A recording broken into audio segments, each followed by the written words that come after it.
Indonesia bukan sekedar negara kepulauan. Kita adalah penjaga gerbang dua samudera terbesar di dunia, Hindia dan Pasifik. Baru-baru ini, Presiden Prabowo Subianto menegaskan dengan tegas, Selat Malaka, Selat Sunda, dan Selat Makassar adalah aset strategis yang tak ternilai bagi bangsa kita. Ketika selat ini bukan hanya jalur air biasa, mereka adalah urat nadi perdagangan dan energi global yang mengalir melalui perairan Indonesia. Hari ini kita akan bahas mengapa posisi ini begitu penting, apa resikonya, dan bagaimana kita sebagai bangsa harus mengelolanya dengan kepemimpinan yang kuat dan pengendalian yang handal demi kepentingan nasional.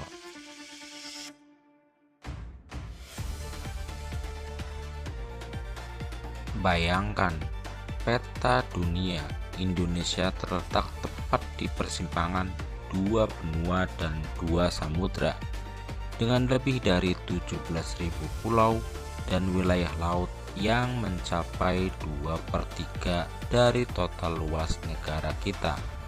Indonesia menguasai beberapa checkpoint atau titik sempit paling vital di dunia. Selat Malaka menghubungkan Samudra Hindia dengan Laut Cina Selatan. Selat Sunda menghubungkan Laut Jawa dengan Samudra Hindia. Sedangkan Selat Makassar menjadi bagian penting dari alur laut kepulauan Indonesia atau ALKI 2. Jalur alternatif bagi kapal-kapal raksasa yang tidak muat di Selat Malaka. Ketika selat ini bukan milik kita saja, mereka menjadi lifeline bagi negara-negara Asia Timur, Tiongkok, Jepang, Korea Selatan, Taiwan, dan Filipina. Menurut pernyataan Presiden Prabowo, sekitar 70% kebutuhan energi dan perdagangan Asia Timur melewati laut-laut Indonesia.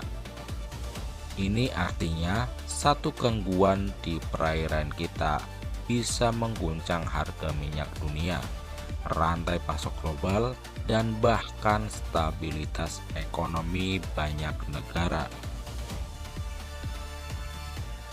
Mari kita bedah satu persatu. Pertama, Selat Malaka. Ini adalah salah satu jalur pelayaran tersibuk di dunia.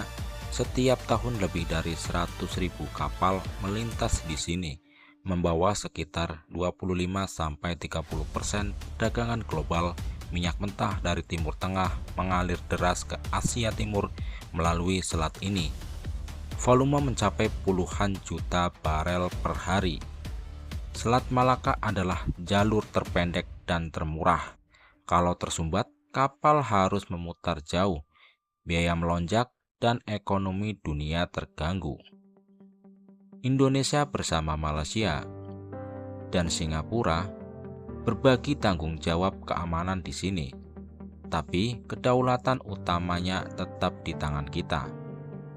Yang kedua, Selat Sunda terletak antara Sumatera dan Jawa.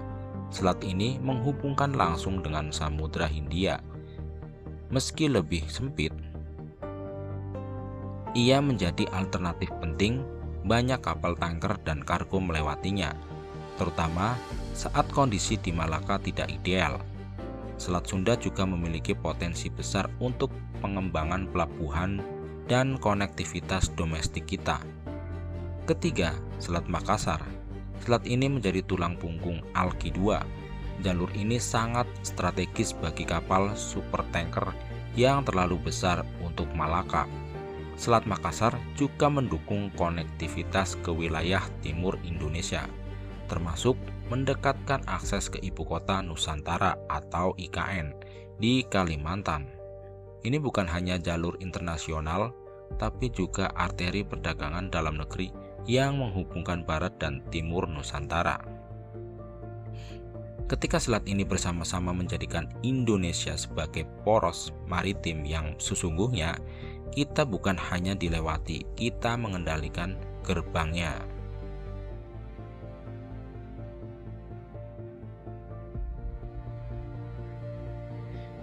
Presiden Prabowo Subianto menekankan hal ini dengan sangat jelas. Beliau mengingatkan bahwa seperti Selat Hormuz yang dikendalikan satu negara dan bisa menentukan nasib banyak bangsa, Indonesia memiliki 3 jalur vital sekaligus.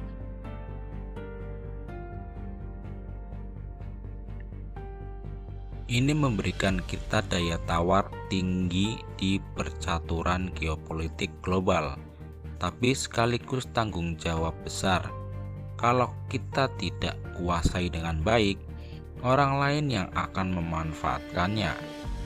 Ancaman bukan hanya militer, tapi juga pembajakan, penyelundupan, pencemaran laut, hingga persaingan kekuatan besar di kawasan.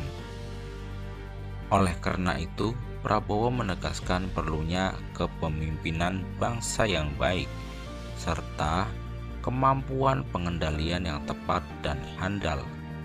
Kita harus bangun kekuatan maritim yang tangguh, armada patroli modern, infrastruktur pelabuhan kelas dunia, SDM kelautan unggul, dan diplomasi maritim yang aktif.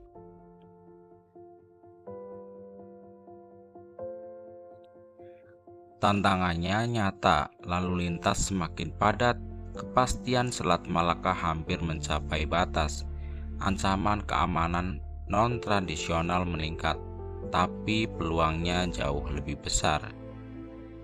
Dengan mengelola ketiga selat ini dengan baik, Indonesia bisa menjadi pusat logistik dunia, meningkatkan pendapatan negara dari jasa maritim, memperkuat kedaulatan pangan laut, dan mewujudkan visi poros maritim dunia yang sudah lama digaungkan.